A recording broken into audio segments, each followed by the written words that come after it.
Hey everyone, in this video I'll show you how to sync audio and video in CapCut, so let's start. Here are the videos ready for me to edit. Now you just have to click on audio and just click on the sounds which you want to add. We're just going to randomly pick the sound that we're going to use, which for me I would use this one. Just click on the plus button and then click the sound. Go over to the bits option and just click on auto generate. Just click on add bits, and after it add the bits you can just hit on the check mark.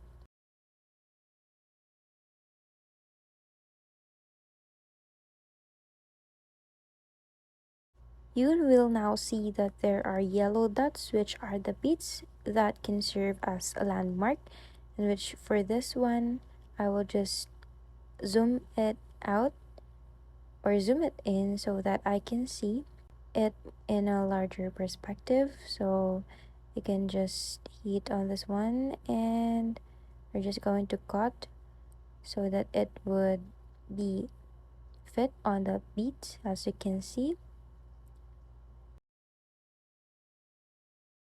we're just cutting the part so that it will fit on the bits that we've created. That's all guys, thank you so much for watching. Bye.